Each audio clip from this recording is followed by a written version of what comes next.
That's all you have to do. You're all ready to receive the special handshake. The secret handshake. Will open all new doors of possibilities and perceptions. Yes. Don't share it with anyone. They couldn't take this magnanimous gift. It's our secret. Oh, here she is. Saved in the blue sea. And we tried to take it, but we wouldn't let us. That's not true. We lost it. No. She's picking on me. Oh, she's picking up. Oh. That's all right. I can handle it. Paul's been good practice. We'll show this to Judy. This is the Oh, thank you so much. Yeah, that'll be great to watch. This is the meeting where it's like I once read these intensives offered by somebody, and one of them, if I can paraphrase it, was how to integrate awakening into ordinary life. So this is the advanced class. Yeah. We're going to talk about how to integrate this thing we got called awakening and integrate it into ordinary life so it can prove an advantage to us. Yeah. Yes, that's it. It's going to take a few hours. Right? By 12, you'll be ready to have a really incredible, empowered Sunday. All right. Yes. What about life? I want more.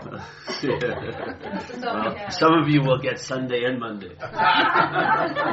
Then you'll have to come back next week for the second intensive. Yeah. Right, exactly. Well, I don't know. In my view, it's always an introductory offer. And I'm serious. Like when people try to get in touch with me, usually failing on the internet, I tell them, listen, all I got is what I say on the talks. You don't need a personal thing. It's much better just to entertain principles. They'll be more productive than if you try to get a personal feeling of something.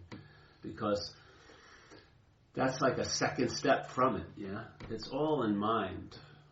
Yeah, and then mind's going to express. Yeah? Mind, the big M-I-N-D, it's all in mind, and then mind is going to express.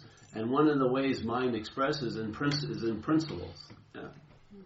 Is in principles, and the principles are sort of, they have more influence over the consequential area than the consequential area has over principles. Principles aren't overridden by fads and trends and new age stuff.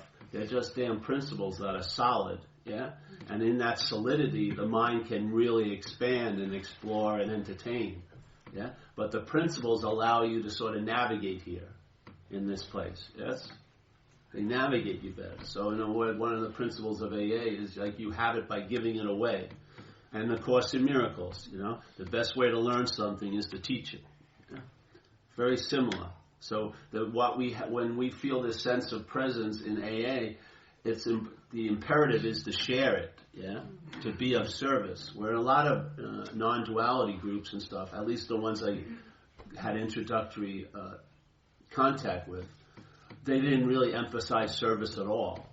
Yeah, and I think that was lacking because people would come to a meeting like this and then they'd leave by themselves.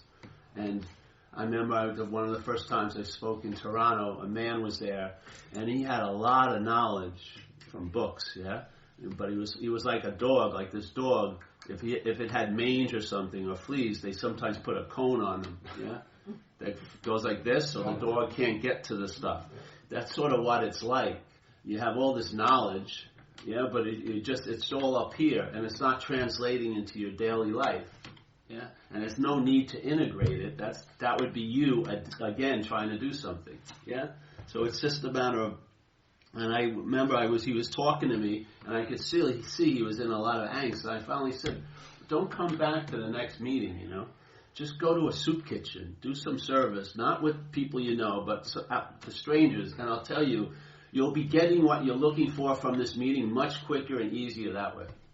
Yeah? Because what's happening now is the mind is just making more and more shit out of something. Yeah, and you're just going to be weighed down by it. It's not all that knowledge isn't going to lead to a liberation. The best they can do is lead to a fake liberation in a way, and then you're stuck with the weight of being liberated, because now you've got to feel like I've got to be constantly vigilant because it may slip out. Like When we were eating breakfast, you knew that if you would have gotten up from the table, this dog may probably try to eat the food. Yeah? You know what I mean? It's showering us with love, but its basic intent in that kitchen was, I want food, you know? And it's like waiting and giving you that loving look. But if you walked away for 5 minutes, you'd be trying to get up on that table.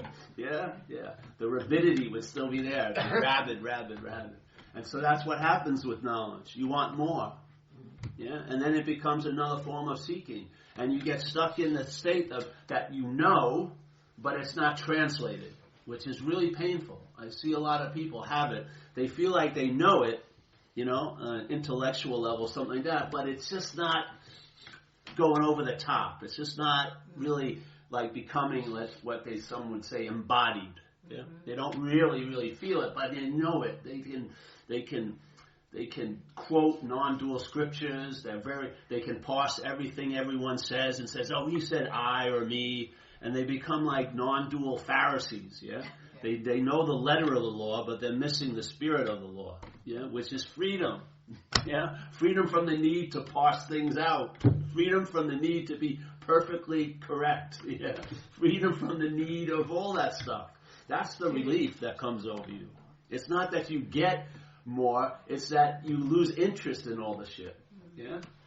On a lot of levels. Spiritual levels, everything like that. Like we have a great statement about a guy who says, you know, you can read 1,000 books and but when a realization occurs, there's no need to read one sentence. Yeah?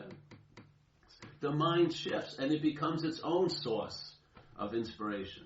Yeah? It can find things and they're nice to remind you, but never think that that book or that person is doing anything. It's all mind. Yeah? Mind. Everything must issue from there. So, in a sense, that's what I'm saying. In this place here, mind, one of its expressions is on a level of principles. Yeah? And on those levels of principles, there's a soundness to them. And then when you live them for a while, it produces a reliability, and then there's an ease, which opens you up for more, let's say, blossoming, or not in the sense of that of what it is, but in its expression here. It finds more room to express. Yeah, you in a way, the expression becomes lighter. Your days become lighter. Yeah, and it increases. It's like accelerates. It's not just it's light now and it's always that way. It actually, the experience is that it gets lighter, more and more. Yeah, more and more. It's like just more and more. Just it just retakes more space in a way that it never lost. But that's the feeling of it when you're here. Yeah, like every month, every year. Like when I do these talks, if I do a big run of talks and I go home, the next couple of months or the next few weeks is just downloads that's expanding on what was talked about. Yeah, not in words, but in sense. Yeah, so the things get more and more flesh and blood. You get the skeleton, and you can describe the skeleton, but when there's that sense of giving it away, what you get back is like flesh and blood, and so the skeleton takes a real feel. A real feel. Yeah? That's what happens. So I do, let's say when I go back to San Francisco, the next few days there, things get more stuff gets downloaded. And then there's more and more clarity comes about things. Yeah? And it just goes on and on and on and on and on. Because mind's expressing here. Yeah? And the expression, in a sense, is defined by time, so it progresses. Yeah? So it's always an introductory offer. It's always the pointing that you're the product. Yeah? It's always the idea of like the Eightfold Noble Path, when people say, sometimes they say, well, that's not linear, but if you look at it, why would they say the Eightfold Path? You know, it's just like the 12 steps of AA. There's a linear process they're explaining in a sense. So in the Eightfold Noble Path, first they say, you know, the Four Noble Truths about suffering and its cause, or the petri dish of suffering is based in desire. Yeah? To me, I think selfing, all its desire is to become or unbecome. Yeah? It's assuming it is something, which it isn't, and it doesn't want to be that, like a loser or a bad person or not able to love people. Or it's assuming it's not something that it wants to be. Yeah? That's what it does all day. It's trying to unbecome something it thinks it is, and it's trying to become something it isn't. Yeah? And it can never succeed, but it sure can make a lot of time go by. It's like a constant agitation, because if you've ever had a desire that's thwarted, there's a dis-ease around it. Let's say if you wanted to meet that person that night and you don't have a chance, usually you'll go home and get a pint of Haagen-Dazs and watch a couple of sad movies. There's going to be a reaction to the desire being thwarted. Yeah? Can you imagine if you were living at the butt end of a thwarted desire that's thwarted at all times here? The selfing is constantly thwarted. Your body's never going to be the body image it wants you to be. You're never going to jump high enough. You're never going to be able to screw long enough. You're never going to be able to do this or catch the bigger wave. It's not happening. We're confined in limitation, in a sense, as the experience, as the action figure. And we're trying to get unlimited as the action figure, which is an impossibility. Yeah? People are saying, well, why doesn't this take all my pain away? Because that's not its purpose. Yeah? This pain is an experience that happens here. This is what we signed up for, in a sense. This is like the definition of being alive. Yeah? Everyone wants to get let me cherry pick the awakening and then see how I can apply it to where I want it, which is I don't want to feel any pain anymore. Yeah. Well, Ramana Maharshi was supposedly was crying out in pain with the throat cancer. And people would be like, how can he be a master if he's crying out? It wasn't him crying out. It was the freaking body apparatus. Everyone makes a mistake. So the identification is so deep, they keep implying or believing that, well, if I'm not the doer, then no doing should be happening. The identification as a doer shows up its head even in the explanation of it not being the doer. Yes. It's insane. You don't know how sticky that is. You will know it when you get real relief from it, because you know the problem from the solution. You do not know the problem from the problem. You have no freaking idea. The only way you really get a view of the problem is from the solution. And from the solution, it's imaginary. But it reaches a false crescendo called seemingly so. Yeah? And you and I play a major role in it seeming to be really so. The mind has to sort of go along with the interpretation, with the inference, with the assumption. That's where the freedom is. In recovery, we call it a pause. Yeah? Before you gulp in and take in the next line of shit that it's running, there's a pause and you don't swallow. Right there, now something has an influence in life. Not the selfing, but the thing that's more powerful than the selfing. And just like any parasite that has anything to do with power, any power or political system, the only thing power is afraid of is more power. Yeah? The only thing a power-driven system is afraid of is something that's more powerful. And mind is more powerful than the mental process of selfing. Yeah? The mental process of selfing knows that very well, so it tries to co-opt mind and make it into something that will fit its framing. Or take awakening, make it into something. Take God, make it into something that will fit its frame. Yeah? So now you have a God of your own understanding, and maybe you'll get you a parking space at the meeting, or maybe you'll have a 3-month relationship. They will be so severely limited because you will only understand it or actually even admit to it by if it seems to be the way you want it to be. You don't see that as playing God? That's the whole thing in recovery. It's the biggest unspoken step of AA. It's right before the main step of AA, which is surrendering your will and your life over to the care of a higher power of your own understanding. It says, well, first, before that, you got to quit playing God. Yeah? And then next, do this step, in a sense. Because if you don't look at what's playing God, that thing that's playing God will be assumed to be the one who's turning its life over to God, and that God is a lesser God than it. So we'll go like this, all right, I'm turning my life over to it. Well, let's say it wants to meet a girl or a boy. Oh, I'm taking that back. Yeah? And then, and so it's like, and then when it doesn't work out, the girl leaves or the boy leaves. And, oh, God, I surrender that thing over to you. And, but I'm interested. Oh, take it back. It's like a bully giving a bag of candy to a little kid. Hold this, and then slap, give me that back. Who's the bigger God in the event? The God of your understanding or you? You are. That's the whole point. That's what selfing's doing all day.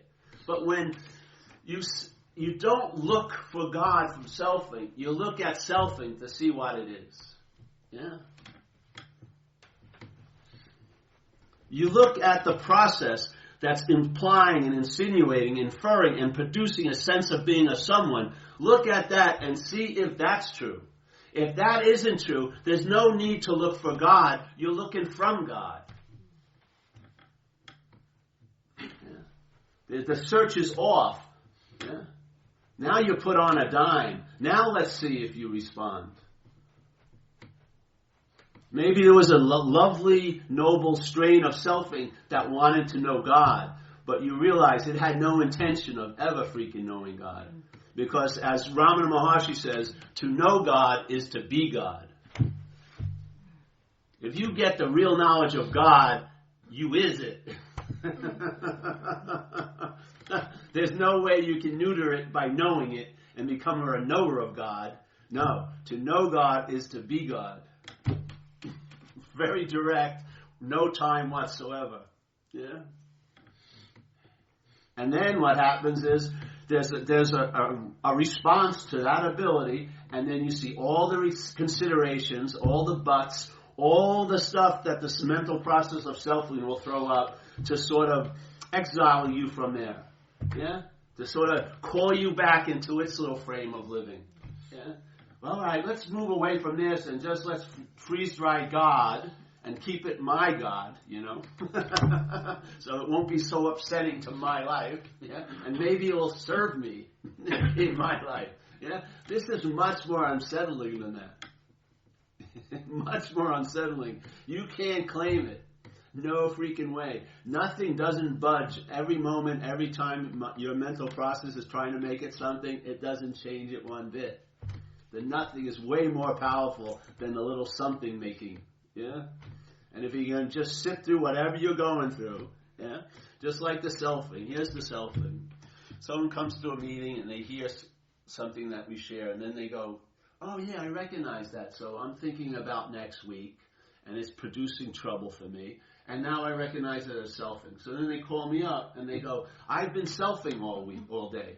Yeah? I say, well, that's not it. See, the selfing, you recognize some of the selfing, but you're seeing the selfing from the product of being the selfing. The selfing has already done its job. It doesn't care to be recognized now. It's already got the loot and it's taken off. You know what I mean?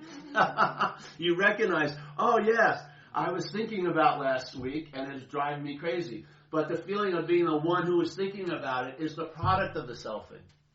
Yeah? So it will get you if you're ignorant of it, and it will get you if you know it. Yeah? Because there'll still be the feeling of you knowing it. That's the product of selfing. The selfing is just assuming that, inferring that, implying that, and then you hear someone share, and it's worked. The person is now speaking from that. Yeah? It happens all the time. So then I go, okay, no, that isn't it, you know. Why don't you just listen to some more talks, come to the meeting, stuff like that. So now they get a little bit more. They see more of the selfing. Before they thought it was, all right, I'm doing it, or it's being done to me. That's usually the two takes, yeah? I've been selfing all day, or the selfing's been driving me crazy all day. Both of them, yeah, goes one direction or the other, but it's the same product. Yeah? The feeling of being the one who's driven crazy, or the feeling of being the one who's driving, doing the driving crazy. Yes? That's the product. Okay, so you get aware of that. What happens? The seeming noun is seen as an activity, a verb of mind, a mental process. Okay, what happens in this? There's a lot of freedom in all the space around this. As soon as this comes up, it becomes like a right angle. Now everything's happening to you or coming from you. Yes? So the circular, the way of life, the way it flows, is now just been geometric. You put a geometric system over it, and now everything is being seen as it's happening to me or I'm doing it. Yeah, it's unbelievable. Yeah, this is the joy, because what happens is the selfing, if you take it back, let's say with me, when it first started to occur, I went through like 6 examples of it, 6 like revelations of it. Yeah, I realized the first one I went to a talk like this, I shared to the lady, I said, hey, I came in here and I was observing the mental states, but I thought what was observing the mental states was me. But now I realize that was a mental state. Yeah? So that's what's happening most of the time. There's the feeling that it's you that's witnessing the selfing, but that's the sense of you is a mental state. that's claimed a seeing of this other mental state. This is what it does. It claims everything it comes in contact with. So if it's figured out here, it just moves to another segment. Oh, I'm seeing it. You know what I mean? So for a while, very comfortably, it was looking from here. Suddenly it hears a message or it runs into a book. Uh-oh. Oh, and it just regroups, remorse. Oh, I'm seeing that. And then it went, so I was going, and then another thing I saw, man, I'm getting really, really clearer. I'm seeing a lot of mental, emotional, physical states. Bing! No, that was a mental state. And then I realized, life can only stop at a mental state. It flows in being. There's no stopping. It never hits a point. It never hits a wall. It never hits the noun. It's just a flow. Yeah? So anytime there's a feeling that, oh, I got it, or I'm having it, or I'm seeing it, that's a wall that's been put up. You've now defined the infinite space and made it a special somewhere. And maybe in that special somewhere, you want to have lots of experience of the universal everywhere. But that's knowing it. That's not being it. It's a whole different sense to be it. If you're being it, you wake up at a stranger's house. You know what I mean? You do whatever's going on. You wash, you shower, and it's just the way it happens. You're flexible. It's not like, whoa. You know, you roll with the punches in a way. With no effort or thought. It's just a byproduct. Yeah? And then by the fruit, by the examples, maybe very small ones all day or big ones, it verifies the tree by the fruit. You know a good tree can't bring forth bad fruit, and a bad tree can't bring forth good fruit. You start to seeing a lot of good fruit strewn around your little life, and you know it's not coming from you. So you realize, oh, thank you. You have gratitude. There's an honoring of that which you can never see, hear, feel, taste, or touch, but it can be intimated here greatly, strongly. Yeah? It can be strongly intimated because its handwriting, its signature, its fingerprints is on everything. And we're not noticing it. Yeah? When you start noticing it, then that stuff like wonder and awe that you used to have much more access to when you were a kid comes flooding back in. Yeah? You're not struggling to be in the moment because there's a very clear realization you can't be out of the moment. Yeah?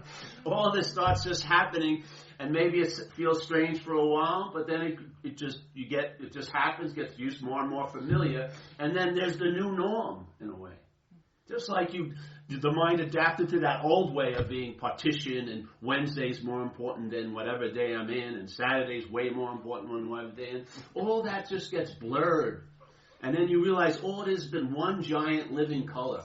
The mind has put all these little segments and this and that and building hierarchies and all like that. It's none of that so. It's just seemingly so to what is so. And therefore, it can seemingly not be so quite easily to what is so.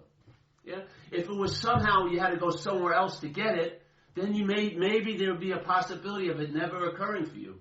You may have gotten to the cave in the Himalayas, and the guy may have been dead by the time you got there. Oh, you blew your chance, you know.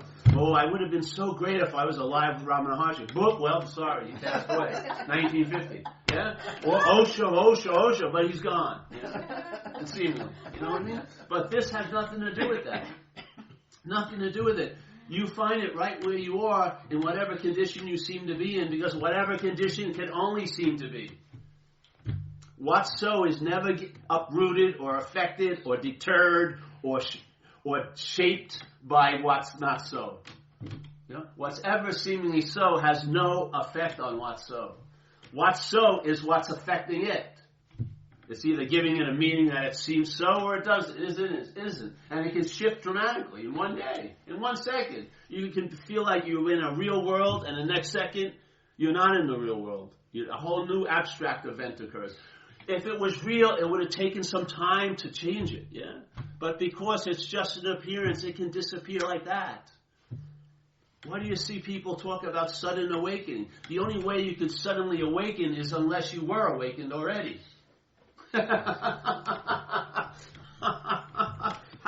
How could you suddenly awake out of 40 years of a fucking detailed, pictorially verified, memorably remembered life, to have it dismissed like that immediately? It shows you a very strong sense of its non-reality.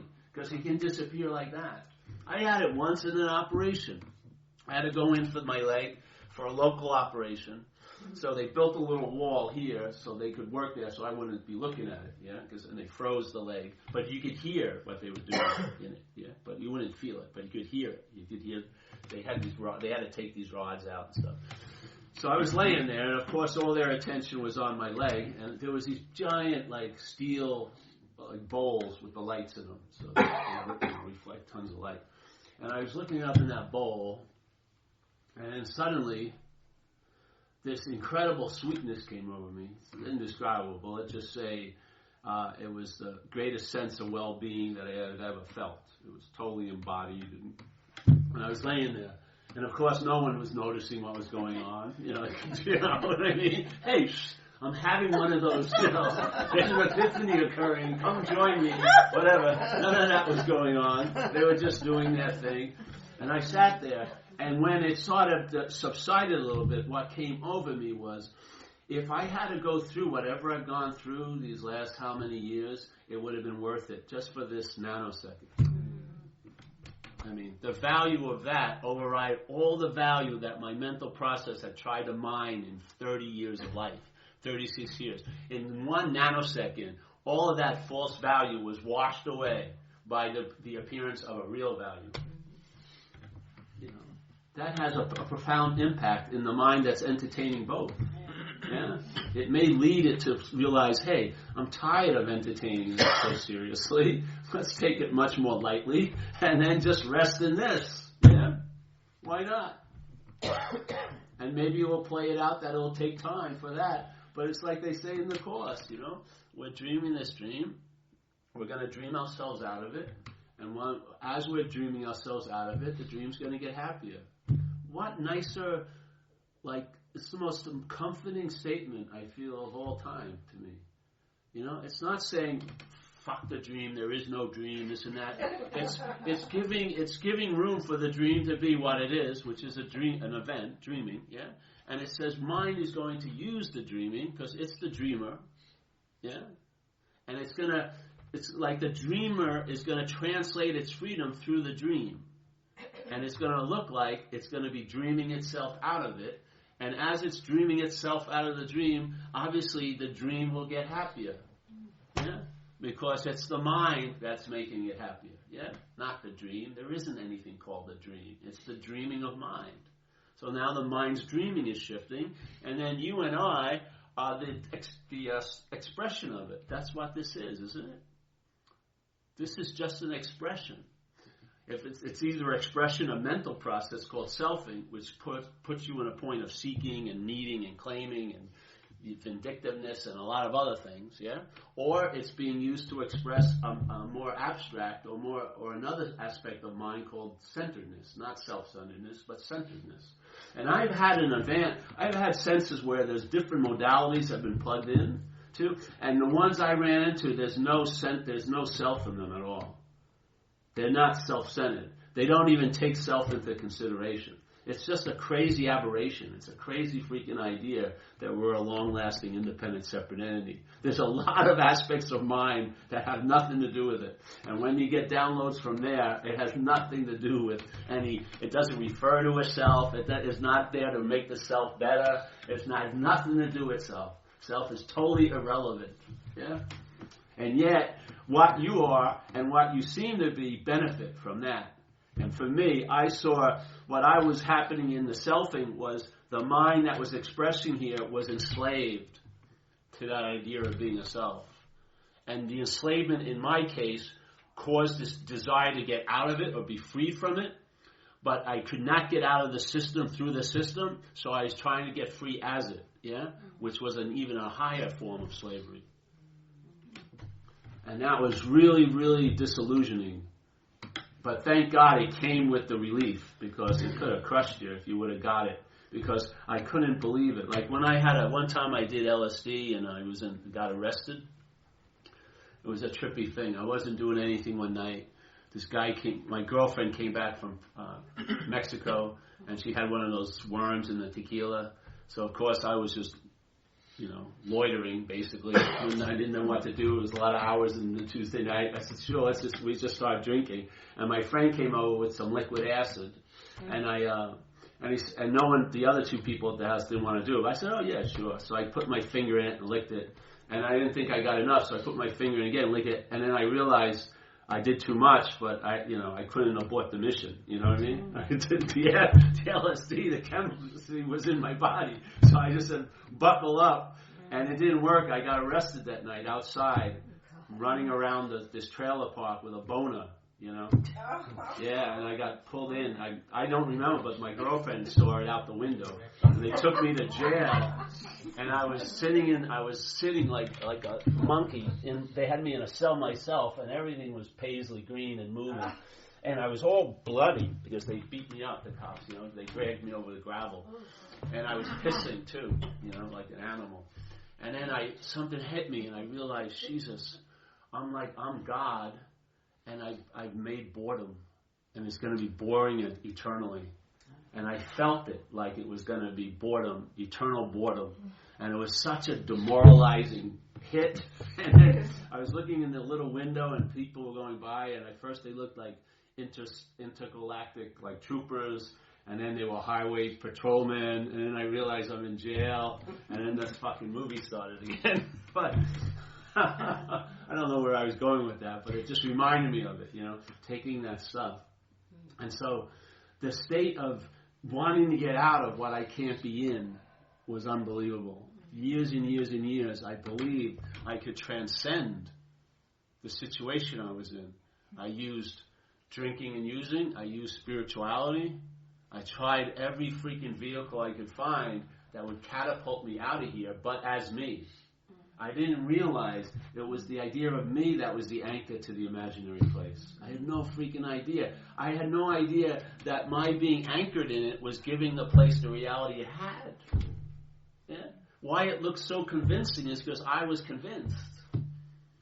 It was like you would think that you could see it so easily, but I had no clue. None whatsoever. And I practiced Buddhism, and I meditated like 13 hours a day, went on retreats in Thailand and places, went to see all this stuff. And then I heard this message, and something was like an unspoken yes. And then I realized I can't get out of an imaginary place. All the efforting to get out was a bigger form of being in. You know what I mean? My trying to get out of it was giving it the meaning of being real.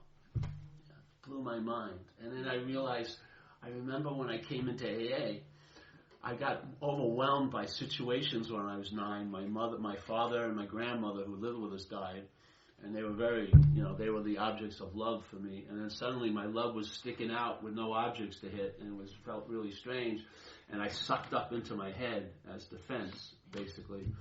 And then the rest of my life from there on was to make what I thought that was so real unreal. Yeah? I didn't want to feel anything unless I had a feeling in place, so I kept getting loaded all the time. I didn't want to get snuck up by a feeling. Yeah? Don't want to fall in love. It could be too painful. I'm just going to stay loaded. And then after years of that, I came in AA, and I realized, geez, I'm just going to let all this stuff finally land. I'm going to take responsibility for all the shenanigans, everything. And when I let it be as real as it wanted to be, it showed me that it was unreal. It was when I was making it unreal, it was as real as it could be. I couldn't freaking believe it. I was looking in the exact wrong direction all the time. All I needed was a simple correction.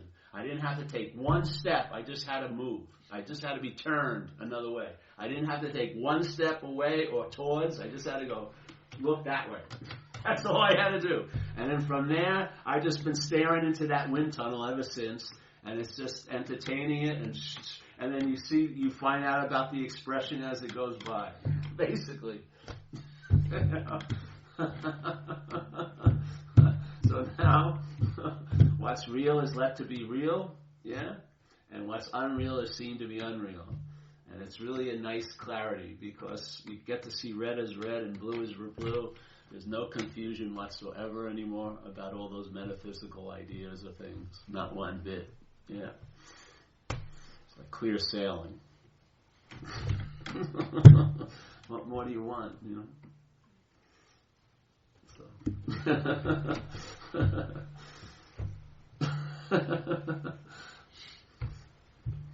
And there's no way I could have ever thought of it. No way. No fucking way. I mean, I would have if I could have. Mm-hmm. Yeah? But my thought system is very severely limited. It can't think outside the box that it's in. There's no way. Yeah? So, and you and I, we all gone over every inch of self-centeredness. We've tried all of its possibilities and followed some of its formulas to be happy, joyous, and free. And basically it's a failed system. Yeah? And its nature is to fail, and it will keep failing. It doesn't matter if you clean it up with spirituality or books and everything. It's still going to fail you in a sense. What you know won't translate into being. Yeah? Because your being has already been co-opted. It's been called, it's been given a name and a form. Paul and a body. Yeah? Now, it can be like something, but if the being is in place.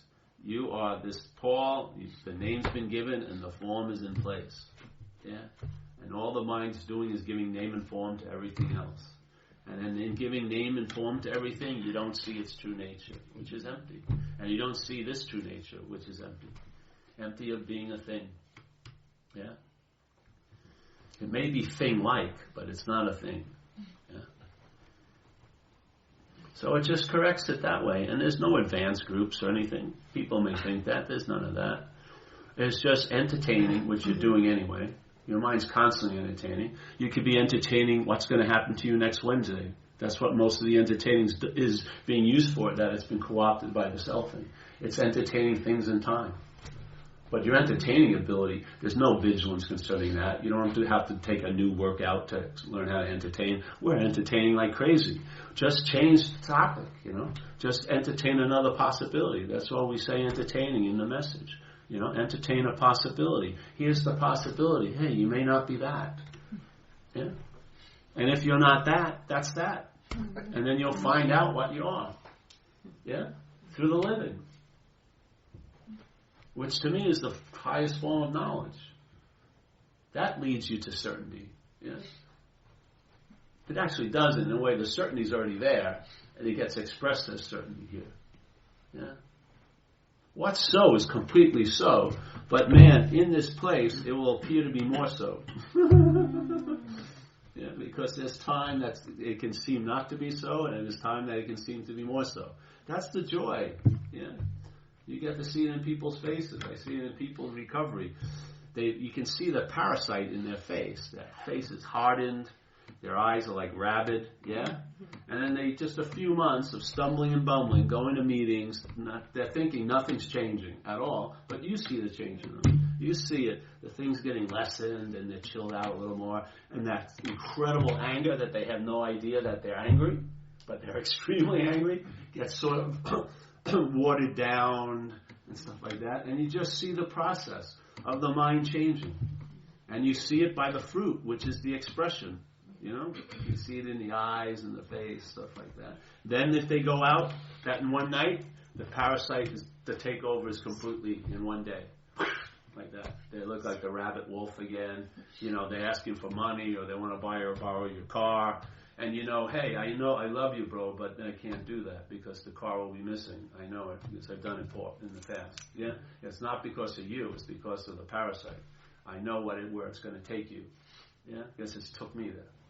Yeah. So you see, how could we all these people who have alcoholism, how could they demonstrate the same characteristics if they're so uniquely different?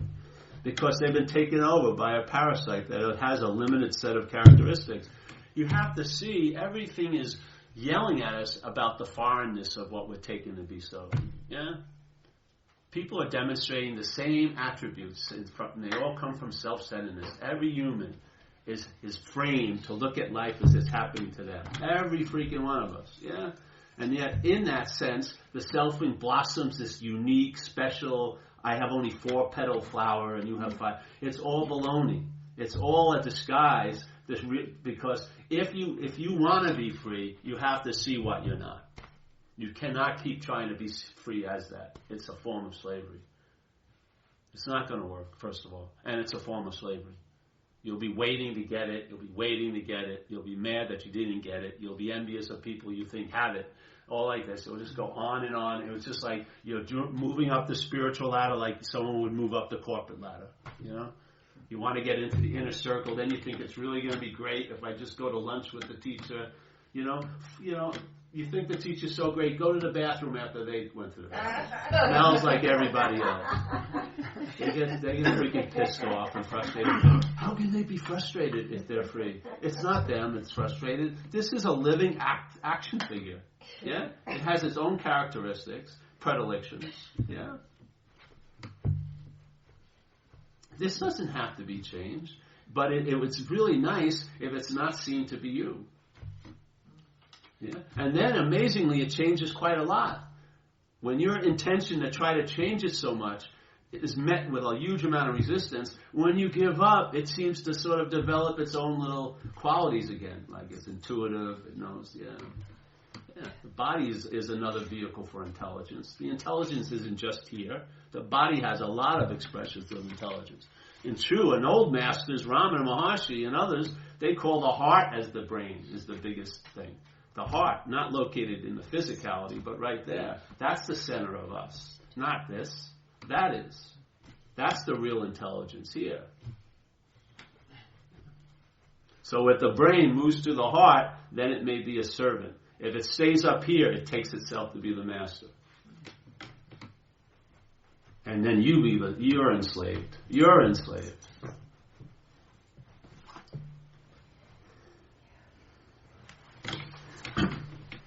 Was this advanced enough for you? No?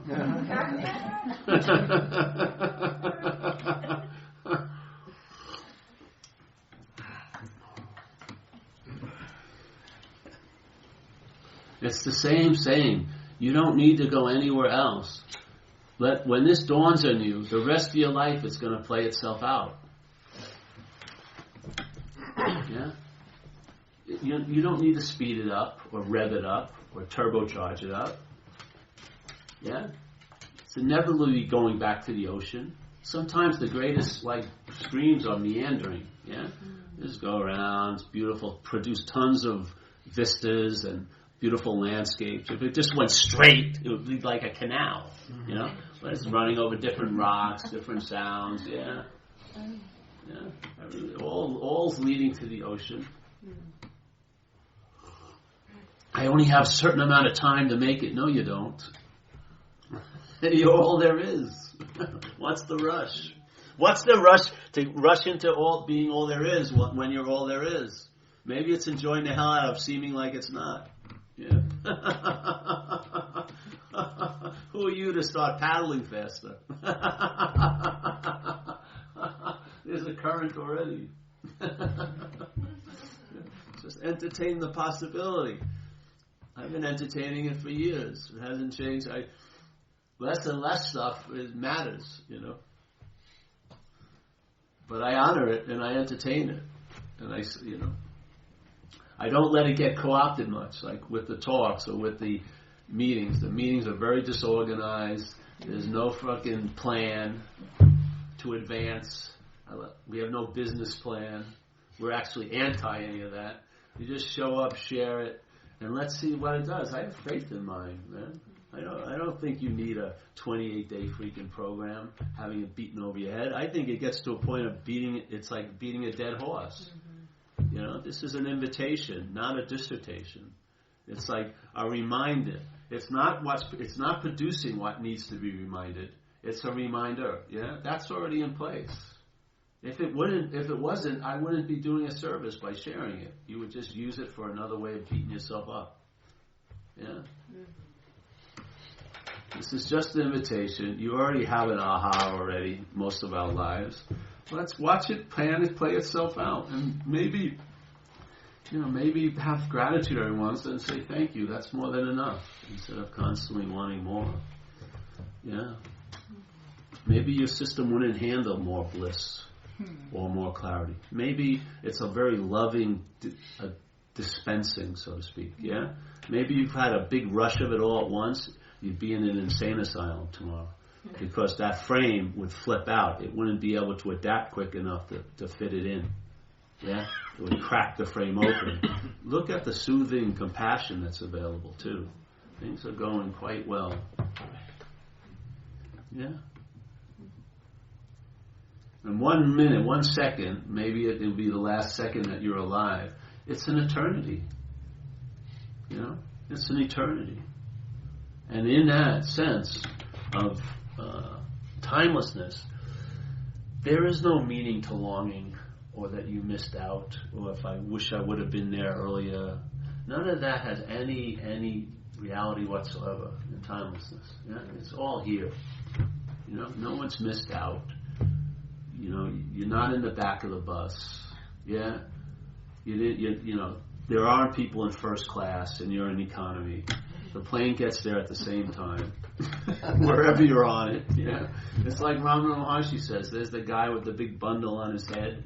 He gets to the train and he's in the train and he's still holding the bundle on his head. The train should signify, put the thing down. You're being moved already. You don't have to hold the thing on your head anymore. Yeah, it's that simplicity. That's what works. Yeah, so yeah, that's the advanced level. Come back next week for the super advanced level. It can be bought with a meager subscription of $5.99 a month, and I promise you, in 12 months, you'll be down about $60.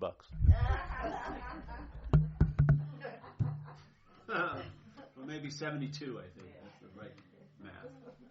But if you're fast, it'll only be 60. You may graduate before the year is out, which will demonstrate to yourself and everyone else you're very advanced. Yes, we all realize that. So.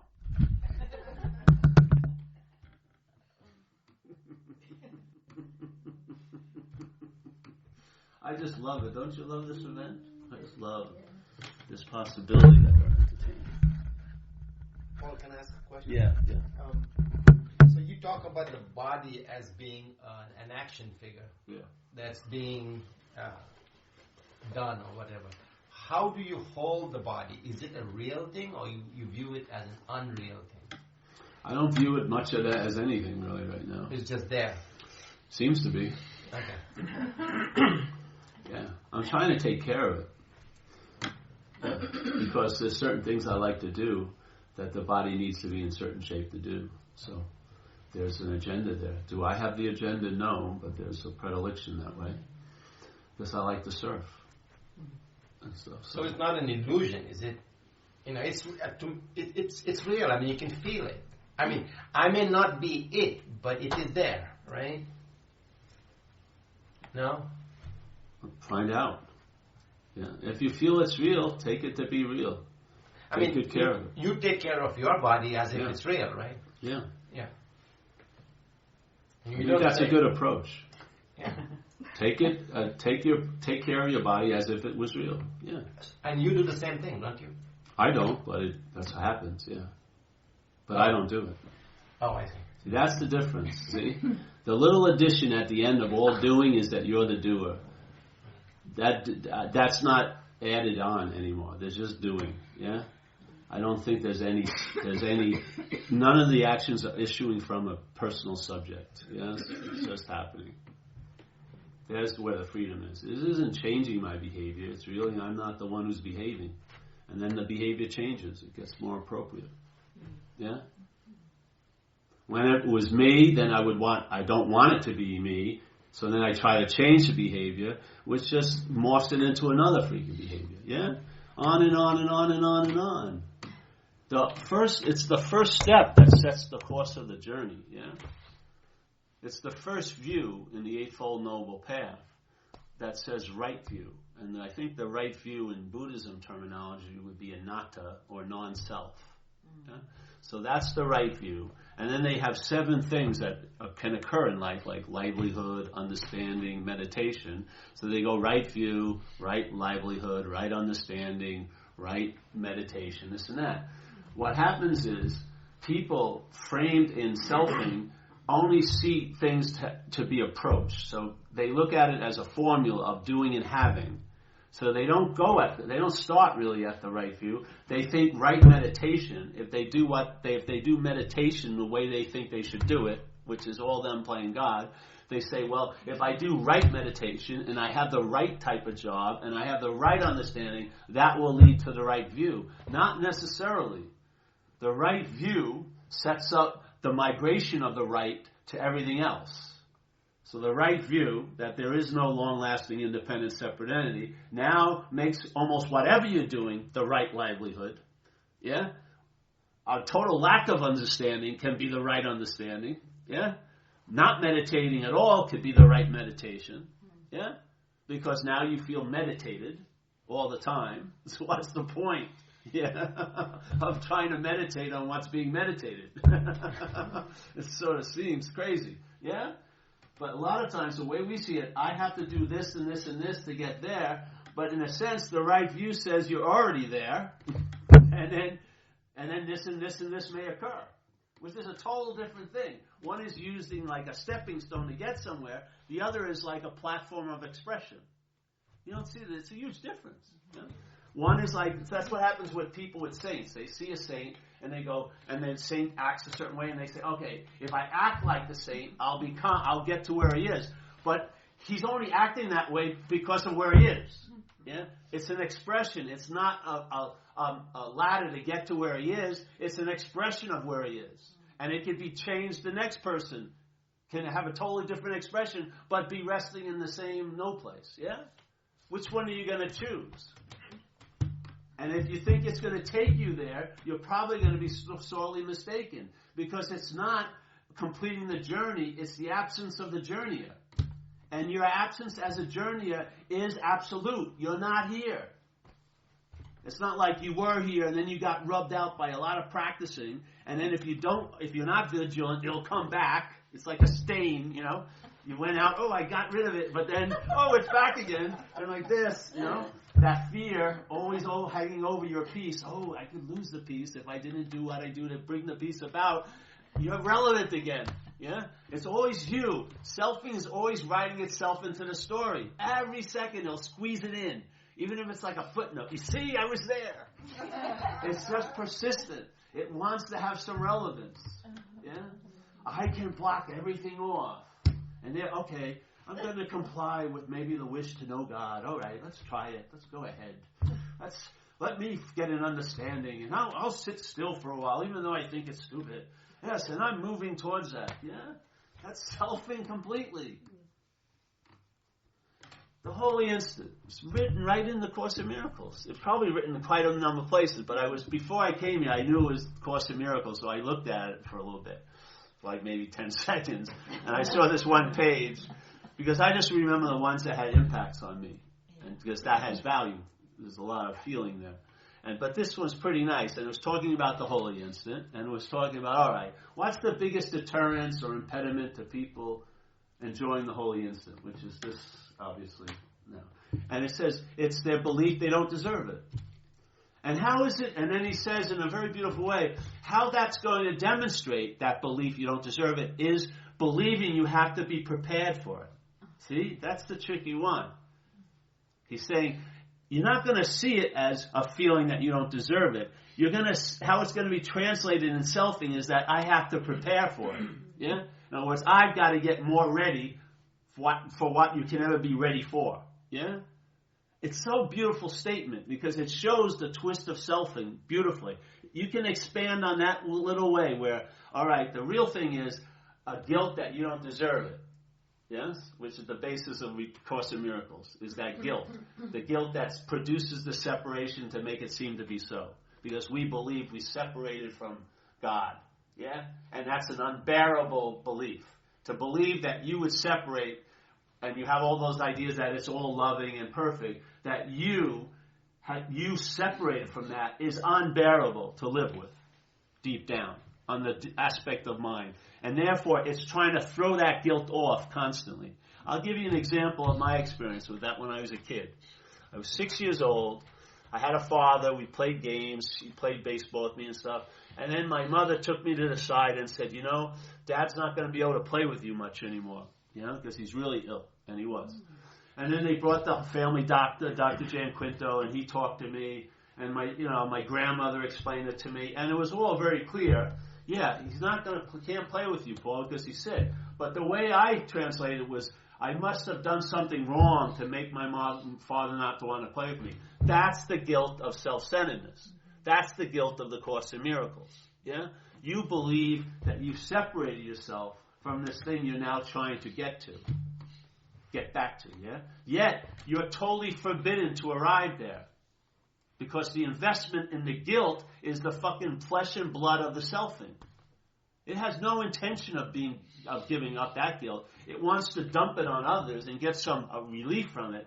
But the nucleus center of that guilt isn't going to be addressed, yeah? Because you never left that possibility, yeah? It's an insane idea that's gathered some fucking strength by being entertained, yeah? But like it says in the Course, in the mind of God, this is like he may have entertained this possibility of being separate for a nanosecond. And the mind of God has totally forgotten this. But this is like, we're living in this little time loop. This little shred of mentality is just keep on looping. I separated from God. What am I going to do with this guilt? Dump it on others. Dump it on myself. Doesn't work. Self-hating, and this and that, on and on. You see it? And then that's going to be the one who's ruddering your boat back to the source. Of course it's not going to be the last place it wants to find is that, because it's in it already. Yeah? It just doesn't want to admit it. It truly believes that it did something wrong. I saw it with me. The biggest hook that I got released from was from my own hook. I believed I had this one thing I did when I was out there, seemingly. I was doing drugs, and I got run over by the car. And so for years, when I'd be doing drugs, I'd have no money. I'd go to a lot of dealers. I said, when I get the settlement for the accident, I'll pay you back. It's an old line. So I did this. And while I was doing seemingly all these bad things, the thing I used as a mental bomb for all the shitty stuff I was doing was, when I get the money, I'm going to give my mother some of the money. Yeah, I'm going to throw my mother at least $5,000. So I just thought I was going to get a big settlement, but I didn't. And it was like $35,000. And they knew what I was doing, so they wouldn't give it to me at once. So I had to fly to New York, and they gave me the first check, like $10,000. And I bought like 5 ounces of cocaine. Yeah? And I was driving out to Long Island, to the Hamptons, which is a holiday area, and my mother lives in Long Island. And I drove right by my mother's town, and I had no intention of turning in and giving her any money. Now, I cannot be convinced I cannot be freed in any mental court for that. Yeah? I've been convicted, tried, sentenced. There's no possibility of parole or probation. The only place is an atonement. The only place I could have freedom from all of this behavior is when that was taken from the courts of mind, the mental processes, and put to the court of light. Yeah? Like when some lady was talking about yesterday forgiveness, but the forgiveness is just a mediatory step in the Course. It's atonement. It's realizing nothing ever happened. So there's no one who needs forgiveness. To realize there is no separation is the only solution to separation. It's not less separated, you know what I mean? Or more closer to the union. No. The realization there is no separation is the only solution that's worth its salt. Yeah? And you'll know it by its results in your life, when it's entertained. When the grace floods in with that possibility and starts solidifying, you'll travel lighter. And you'll be available, and you'll be of service, and you'll have a sense of presence instead of that mental preoccupation. What was taken seriously will be just comedy skits, really. My head is fucking unbelievably hilarious, how insane it is. Yeah? It's incredibly insane. All day. Before I took it seriously. And what the hell that was. Now it's just humor. Yeah. It's incredible. Its point of view is really insane. Yeah. It really is. Everyone's out to get me or something like this. It's played the same loops. It's only got maybe 5 major loops. And then all it does is changes particulars in the loop. So if it isn't Barbara you're mad at, it's Sue. But it's the same thing you're mad at, you know? But you think it's different because it's another person. It's fucking unbelievable. It's like running around the same track over and over again. But what happens is the mental process changes the scenery. every once in a while, so it looks like, oh, I'm on a new trail here. But you're in a form of slavery. You're in a loop of time, not going anywhere. Believing in progress, not progressing anywhere. It's like a form of slavery. Your head is enslaved to this idea of being a self. And it never happened. It's impossible. Yeah. What you are could never forget what it is by being identified with what it is. It's only a mental image, an aberration, an illusion. Yeah. It can only appear in time. It has no influence on timelessness. It hasn't changed one iota the state of mind. It just appears to be doing things. Yeah. There's a commotion in the sky doesn't get disturbed, is it? No. 8 planes rushing and firing at each other, the sky is still the sky. After everything's said and done, nothing's actually happened. The sky is never scarred or tattooed or affected one bit. That aspect is available with you. Your mind is sky-like. Rest there.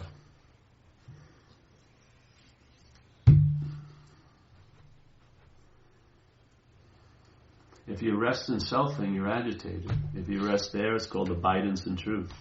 It's the same energy, it's just where it's placed, You can't find stillness with activity. That would be activity. You can't use agitation to find calmness. It will agitate the calmness. Yeah.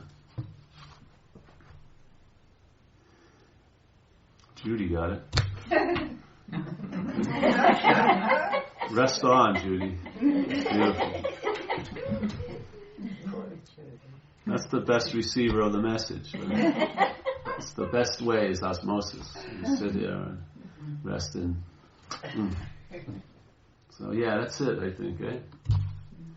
This is a very calm one. Last night it was a workout. And I didn't even leave, so I was there for 6 hours or something. And it's right out. I can't go those 15 rounds anymore. I gotta go escape for a little while. Too many fake punches are being thrown. You get tired after a while.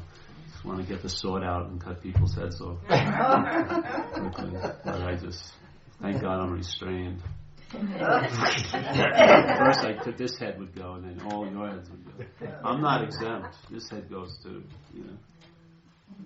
Yeah, it sounds like no. But there'd be a smile on mine, knowing it was. Question. Yeah. Maybe it sort of goes along with what Darius was asking about the body. Sometimes I'm puzzled by the degree of nostalgia there is around this, if you call it an action figure. And I'm wondering, does that come from, is the mental process, is that just part of what the mental process does? Yeah, for sure. The nostalgia? For sure. That's how it proves you're here, by proving you were there. Well, yes. It can't prove you're here by here. Right. It uses here to produce there and then. And by thinking about you in the past and events, that's nostalgia, one sample of it, yeah? Well, you're reminded of being that. I see that. I like that point that you make about the here is, you see yourself in the past or future, but I knew butt was coming. Yeah, the butt is the love. Where the feeling of affection. Let's not say nostalgia. Let's say affection. What's wrong with affection? But where is that coming from? Mind, would you say, or is it coming from the mental process? Yes. From the mental process. Yeah. Well, if it's being remembered, where else is it coming from? Yeah. That's what I was kind of thinking.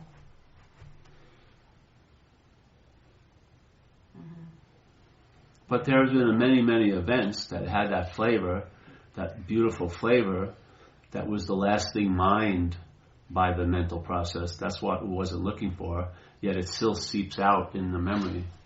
So you feel the love. Like I feel like sometimes I go on trips, like Toronto, do the talks there, yeah? for years now. So when I arrived there and I saw some of the regulars, a huge amount of love came over me, almost like the essence of all the other times I was there. Yeah. Now that was mind, not by the mental process. That the mental process would overlook that little bit of jewelry, but they were still available. So I got the feeling. So I'd hug the person and I'd start laughing a lot and almost start crying because of the events, the energy of the events that we had participated in, holding the space in. Yeah. So yeah, there's some good awe in all of that. Yeah. But, yeah. So in a way, it's like a misunderstanding of that. Well, the nostalgia is taking, let's say, the quality of love, even if it's thrown in the past, is radioactive. It has a huge shelf life. So it can still pulsate now when it's remembered. Yeah? The whole part is if it's, the idea is the selfing is using that to get a reflection of it as you. Yeah? That's all it's doing with memory. It's right now, thinking about you in the past is like a mirror now so that it can see its own image. Now. The whole point is now. You're not remembering the past for that. There's no feeling of remembering happening there. It's now. Right. Yeah. So what's going on? There's some beautiful things there, but just watch out that there's a claiming that it was you that was there. Yeah.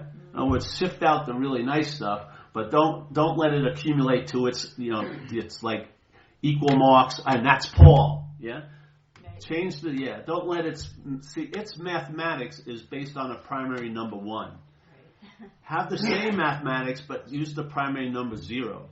So then you'll line out the stuff that was the feeling of love or this and that. Like a lot of times it's called, in shamanism, recapitulation, yeah?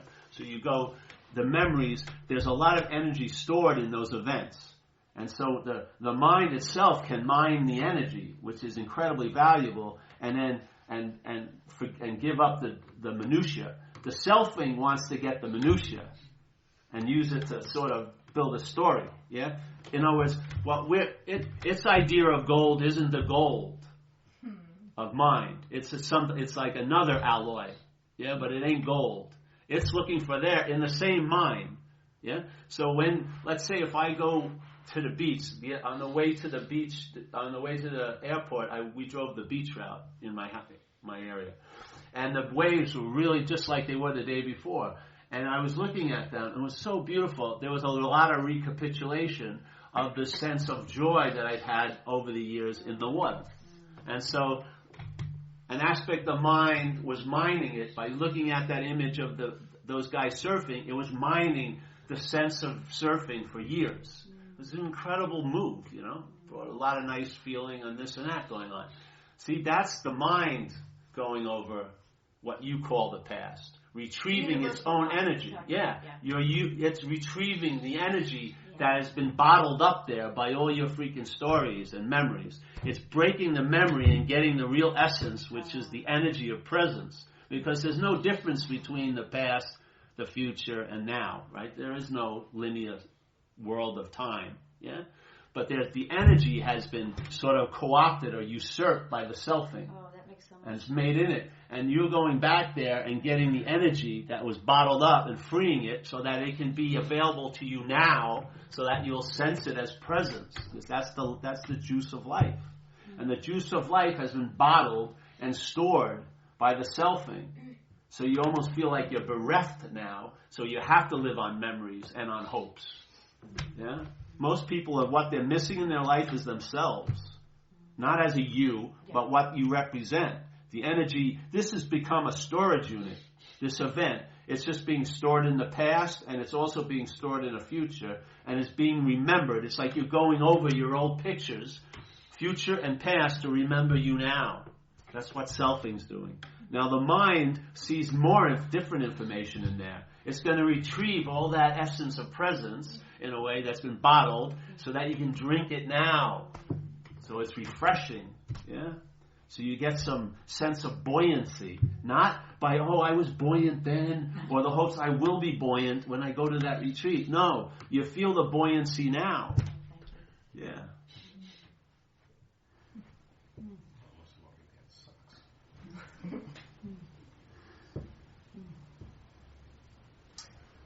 Yeah.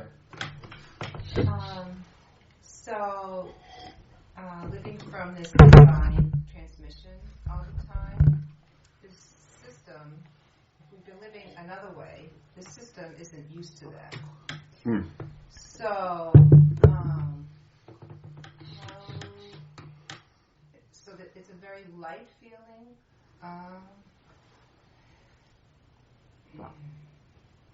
What are different ways of grounding that? Oh, well, for me, usually after the talks, I got to eat. Big time. And sometimes it's good to watch a movie or something. I found ways myself.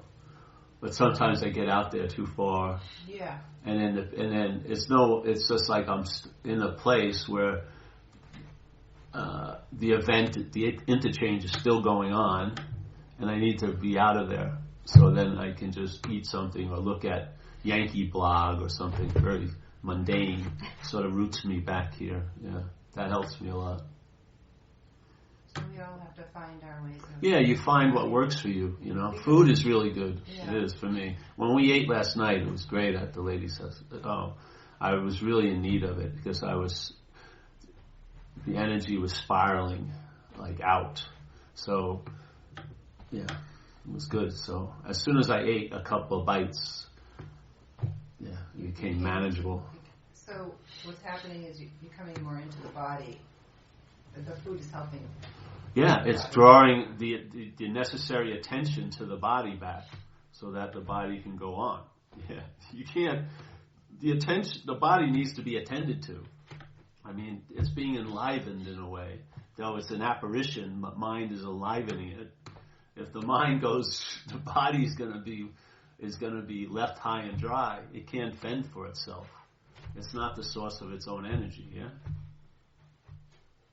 You got to be careful, because if the energy may want to go out, and yet it's not, in a sense, time to go. And then, let's say, if it gets abused long enough, things can happen. You can have a nervous breakdown. Yeah, things. It's like, let's say, if you had a 100-watt bulb, and then you're putting 200 watts through it. The 100-watt bulb needs to be turned off to keep able to handle the 200 watts. If it's 200 watts for too long, the bulb's going to break. Yeah, and then it's difficult to, glue back a bulb sometimes. Yeah, now you're just live wires. Yeah. In old Zen, a lot of the Zen people that used to have trouble with their stomachs. That's what happened with me when I was first doing these things. My stomach, or whatever was going off on my system, after the talk, it would be amplified. I mean, the stomach would be going crazy, or whatever, the sinuses or the heart. And it goes on and on like that. So you got to, you learn what you need to do and what you don't need to do. So I imagine different bodies need different things. And yeah, exactly. Play with yeah. What's going to work. Yeah, you got to find out. Yeah. Some people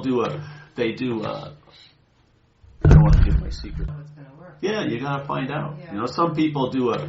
Can you say that again? I wish I could. The surrender and the pause, right? So the pause is there before the sense of you. Yeah?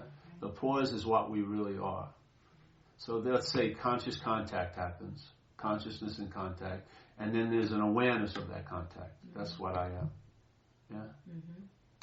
Yeah. They're both what you are, but one's an aspect of what you are, which is consciousness, and awareness is sort of the immanence of all of you are. Yeah, the awareness. So there's the awareness of the consciousness. So what happens is that's pause. Yeah, there's a pause while the conscious contact is going on, and then the mental process kicks in and claims to be the one who's in contact. Yes, so. If there's the feeling that you're there, then what usually the pause, if there's a sense of a pause, but now it's been added a step to by stepping out of it and taking to be the one who's aware, or you know what I mean? You get into a little bit of the selfing. From there, what the pause may evoke is surrender, because in the selfing, that's the most appropriate move. Not to try to say I'm not a self, not to say, oh, I know something when it doesn't really actualize. From this point, the most appropriate move is to surrender.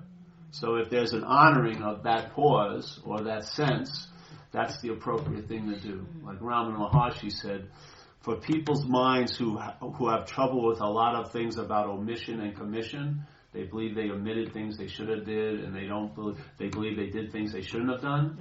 Knowledge may not be the best way. It may surrender would be the way. So if you find yourself on the time side of the pause, then surrender to that pause is probably the best move. So to abandon the self, which you seem to be in some level, to that pause is the appropriate gesture. So that's sort of like the mind dreaming itself out of the dream. So you can say the dream has the quality of separation. So from that quality of separation, the most appropriate act is surrender to what doesn't seem to be separate. Yeah? It'll provoke a yearning or a feeling that will simulate what that may be, and after a while you realize it is you. That you're not the one that needs to surrender, you're prior to surrender. But while there's that feeling of you, surrender is the most appropriate thing to do. Yeah? That's what we do in AA. We don't jump right into that, you are that. We say, hey, you don't think you're this, that, so here, what in that condition, you better turn your will and your life over to the care of a higher power, of how you think of it from this position. And then what will happen over time, that position will be liquidated in a sense. Yeah? And you'll have different ideas of what God is, because you'll be getting much different ideas about what you are. Yeah? And you're getting more aligned to what God is when you realize what you're not. Goes that way, yeah? So the dream gets happier. In AA it says, perhaps there's a better way. Trusting something infinite rather than your finite self.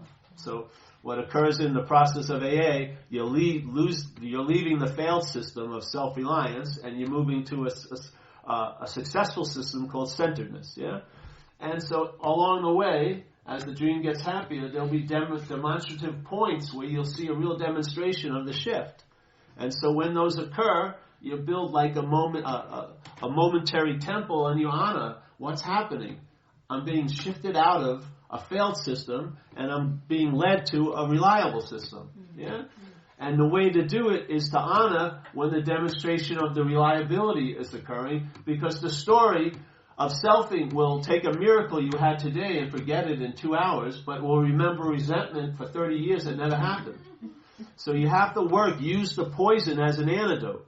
That's why we do a lot of talks, because repetition is used by the selfing to promote the poison. You know, you're this, you're that, all freaking day. You know, you're a loser, this and that. We're using repetition by having these meetings to sort of use the poison as an antidote to the poison. Yeah? Because that's using what's in the dream to dream yourself out of the dream. Instead of denying there is no dream, if it doesn't make freaking any sense to you when you're saying it, why not drop that, use what seems to be an aspect of the dream, and the mind will use that to dream itself out of here. Isn't that what the Course in Miracles is saying in that statement? We're going to dream ourselves out of the dream. How's it going to do that? It's going to use what's available in the dream. And it's going to use what's available seemingly here to dream itself out of seemingly here. Can you give an example of that? Yeah, right now. Repetition. We're having a meeting where all day you listen to people speak. It's like a meeting of selfing all day. Oh, what did you do today? How was that 5 months ago? I thought I saw you there. Oh, yes. How were you feeling back then? Oh, I don't know fucking how, but I was feeling pretty good. And then the story. That's the repetition. We're using the repetition of, hey, there's 2 meetings a week. Every week or this, we're having 4 meetings or 5 meetings in 5 days. We're not asking for 8 hours each day, an hour and a half. Have it repeated. The same invitation, the same invocation. Yes. See if it'll catch hold. One day you'll go to a meeting, you won't hear something, and you'll hear the same thing the next day, and you'll hear it in a different way. That's called repetition. Yeah. If you only had that one chance, you may have missed it. But we're setting up, you have plenty of chances. Yeah. And there's a website full of talks for free. Yeah. So we made it the best we could to have the message available pretty much any time you'd like to hear it, to do what? To combat the thing that you don't even may not even like to hear, that you're incessantly being bombarded with. Yeah? The whole language is a subjective language used by objects. Yeah? We keep reinforcing the story that you're the doer. You cannot help it with the language. Yeah? There's nouns with verbs, and we're always the noun, and we're talking about the verbs, and we're talking from a position. I have a lot to do with the verb. Yeah? And so of course this is my life. Yeah? I'm in this mess. It's mine. On and on and on and on and on. It's all a claiming. Life is just happening. It's not happening to me. It's just happening. Yeah? That's the beauty of it. When it's happening to me, holy cow, the shit hits the fan. Why is this happening to me? Why not? You know what I mean? It's just happening. Why not? You've been selected randomly to be pissed on today. Why? Why not? It's just the luck of the draw, bro. What are you going to do? Oh, I want it to be different. You have no power. Hey. Hey. That was that say in recovery. Our dilemma is powerlessness. We want to play God, but we can't make people do what we want. Yeah? No one. If everyone would just do what I wanted, I'd be happy, and therefore they'd be happy because I was happy. That's like the logic. You know what I mean? It's insane. Yet, the only time you experience powerlessness is when you're exerting power you don't have. Then I'm frustrated you're not doing what I want because you're not doing what I want. If I had the power, you should be doing what I want. I don't have the power, but I'm exerting power I don't have, so I'm getting pissed off. When I admit that I'm powerless, I never experience being powerless. I experience having power. It's trippy, eh? Seems very illogical to the failed system of thought, but out of it makes total sense. We're trying to fit what works, and it perplexes when it's received by what doesn't work. What doesn't work isn't going to give up an inch to let it be proved that it doesn't work. It will just, it's a mystery how life works. It isn't a mystery. You have things by giving them away. Yeah? You have love by loving. Not by grabbing it and prioritizing it and getting it. You have it by giving it away. Yeah? You get to be present by being available. Yeah? Things like that. It makes total sense when you're living it. Yeah? But when you think about it, it doesn't make any sense at all. You know, what cocaine dealer ever practices they have it by giving it away? None. No way is a coke dealer going to give his coke away and then think he has it. Yeah? That's the way it happens out here. But in fact, the real currency of life is you have it by giving it away. By me showing up, just like the Course in Miracles, the best way to learn something is to teach it. So, while I'm inviting people, I'm being invited. Yeah? I'm listening to the same talk that you're listening to as it's coming through.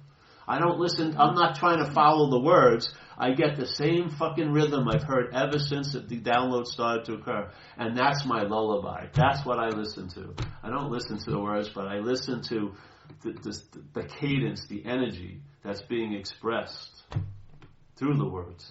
That's the message for me. It's like taking a bath every day. And I'm not going to wait for someone to set my bath. I'm not going to wait for someone to run my bath. I'm going to live in the bath myself.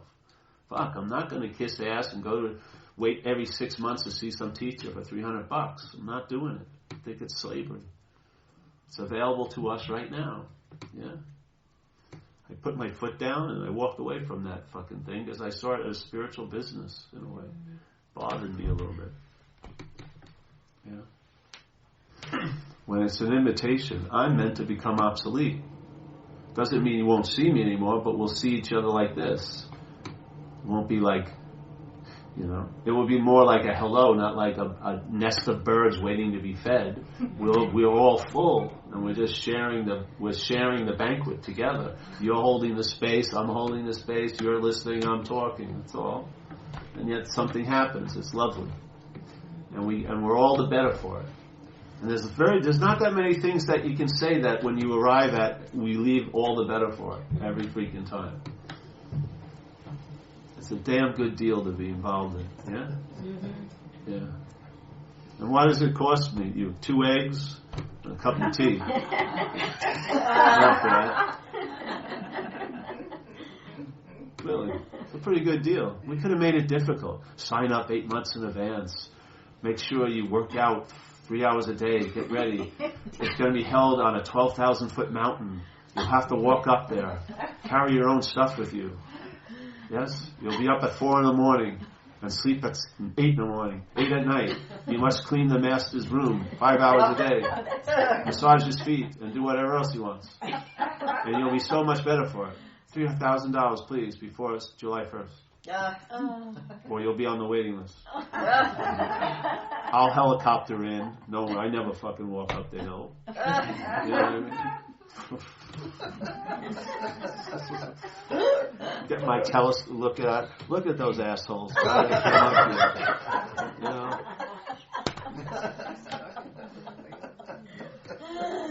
I could sell them anything.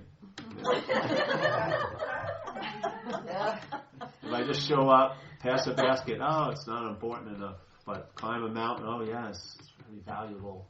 Look at what I went through to get it. What, you're lending it the reality? Yeah. You're lending the value. It's coming. You're giving it the value. The value is the message. Yeah. Don't worry. You talk about downloads occurring. So let's say I'm afraid of what's going to happen on Monday or something like that, and I'm making a big story about it. So a download could be just going back to the centeredness and feeling I'm really the infinite consciousness. It could that be a download, or it could be. What exactly do you mean? Like, when do your downloads occur? Between 2 and 4 every day. It's like you at UPS. I have to be there to sign for it, or they don't get delivered. I don't know, honey. You know, it doesn't. You'll find out. Just entertain. The possibilities have gotten in there. You don't have to fuss around them. They have a life of their own.